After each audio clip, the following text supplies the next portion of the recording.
नमस्कार, मी डॉक्टर सौरभ पटवर्धन. मी नंदादीप नेत्रालय येथे नेत्रतज्ञ म्हणून काम करतो. आज या व्हिडिओमध्ये आपण एका महत्त्वाच्या गोष्टीवर बोलणार आहे, तो म्हणजे मोतीबिंदूच्या ऑपरेशनचा खर्च किती असतो. आपल्याला माहिती आहे की आपल्या कुटुंबाच्या किंवा कुटुंबातल्या व्यक्तींच्या बऱ्याच गरजा भागवण्यासाठी आपण आर्थिक नियोजन करत असतो. तर बऱ्याचदा जर तुम्हाला किंवा तुमच्या कुटुंबातल्या कोणाला मोतीबिंदूचा जो आजार आहे तो डिटेक्ट झाला असेल आणि त्याला जर ऑपरेशन सांगितलं असेल तर त्याच्याबरोबरच काही खर्चसुद्धा येणार हे अपेक्षित असतं. तर अशावेळी बऱ्याचदा प्रश्न लोकांना असतो की याच्यासाठी नेमका खर्च किती येतो आणि आपण किती करावा, यात ऑप्शन्स काय उपलब्ध आहेत. तर त्याविषयी आपण थोडक्यात या व्हिडिओमध्ये आपण माहिती करून घेऊया. ज्यावेळी आम्ही मोतीबिंदूचं ऑपरेशन करतो त्यावेळी जी प्रोसिजर असते, जी सर्वसाधारणपणे केली जाते, ती म्हणजे डोळ्यातला मोतीबिंदू काढून टाकणे आणि त्या जागी आर्टिफिशियल लेन्स, ज्याला आम्ही इंट्राऑक्युलर लेन्स किंवा IOL म्हणतो, ती बसवणं. अर्थात ही IOL किंवा लेन्स बसवणं हे कंपल्सरी आहे का?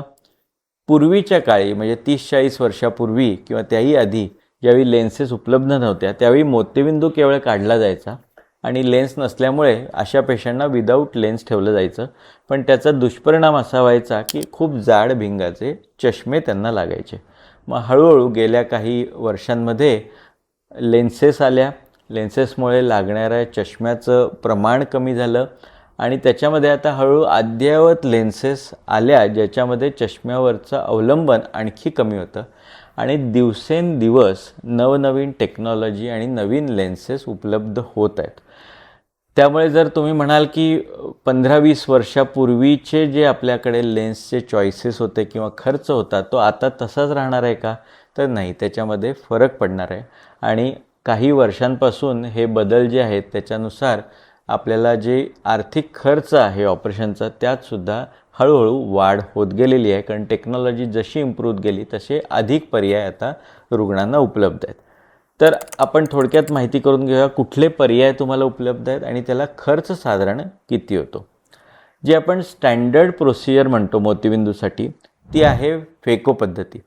याच्या शिवाय अर्थात तिथे एक SICS नावाची मॅन्युअल मेथडसुद्धा आहे, ज्यानं बऱ्याचदा आम्ही ज्यावेळी पेशंटना परवडत नसतं किंवा कमी खर्चात ऑपरेशन करायचं असतं अशावेळी आम्ही मॅन्युअल मेथडनं ऑपरेशन करतो, कारण याला लागणारा ओव्हरऑल खर्च हा खूप कमी असतो.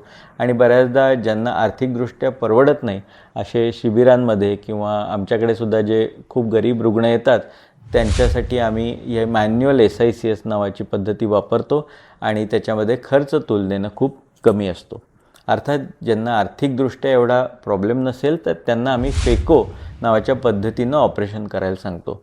ही फेको पद्धती ही फेको मशीनच्या सहाय्याने केली जाते आणि याचा फायदा असा आहे की होणारी जखम सूक्ष्म असते आणि त्याच्यामुळे लवकर रिकव्हरी किंवा आपल्याला लवकर कामाला लागता येतं आणि येणारी दृष्टीसुद्धा अधिक चांगली असते, कारण त्याची जखम लवकर भरल्यामुळे दृष्टीसुद्धा लवकर आपल्याला येत असते. याच्यात तिसरी जी अद्ययावत पद्धती आली त्याला आम्ही femto laser assisted cataract surgery किंवा AI रोबोटिक कॅटरॅक्ट सर्जरी असंही म्हणतो. ह्याच्यामध्ये मॅन्युअल फेकोच्या बरोबरच मोतीबिंदूच्या ऑपरेशनचे काही स्टेप्स, जसं इन्सियन घेणं, लेन्सच्या वरचं कव्हर जे आहे ते अतिशय सर्क्युलर सेंट्रल कापून घेणे आणि मोतीबिंदूचे सुद्धा छोटे तुकडे करणं, ह्या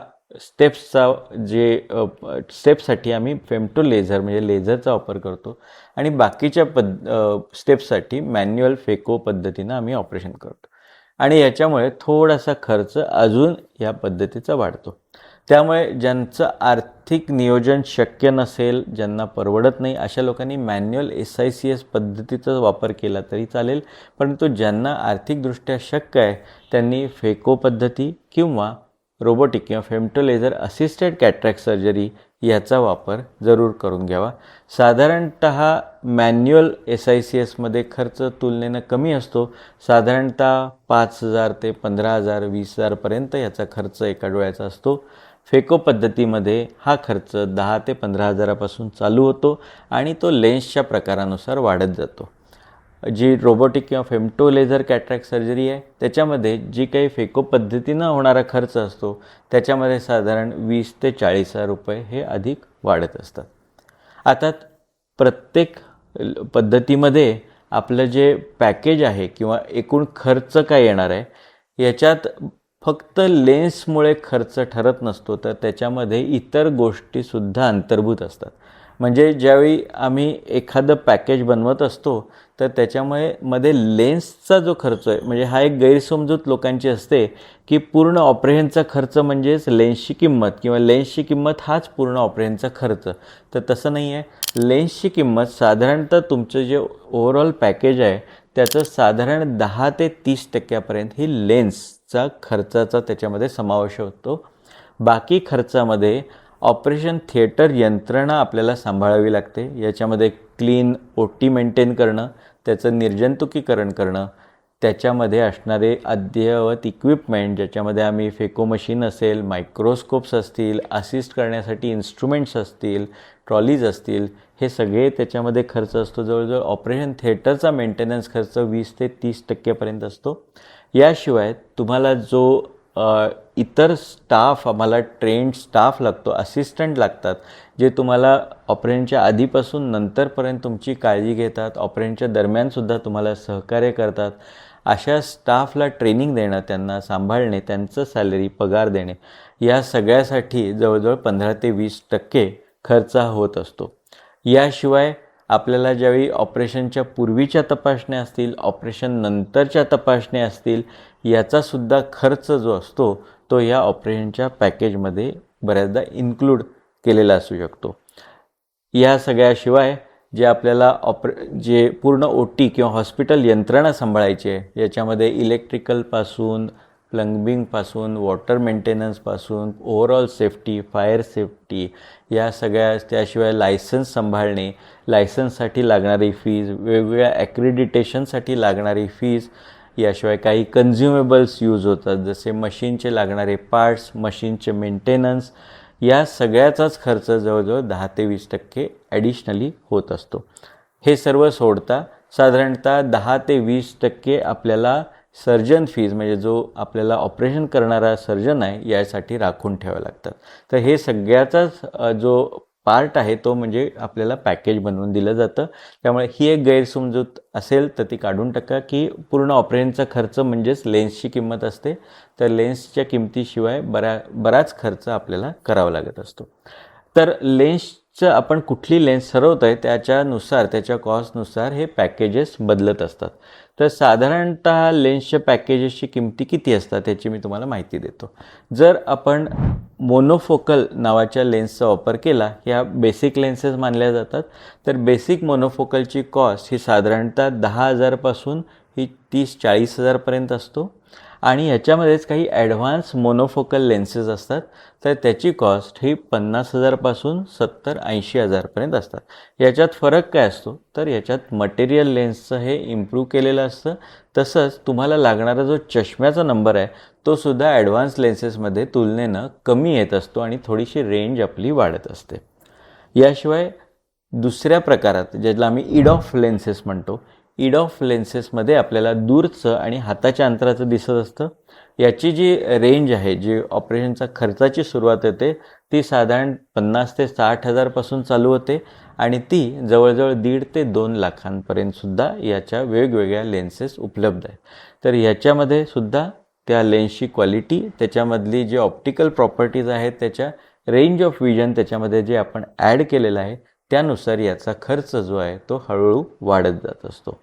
तिसरा प्रकार आहे ट्रायफोकल, ज्याच्यामध्ये लांबची, जवळची आणि इंटरमिजिएट दृष्टीसुद्धा आपल्याला दिसते.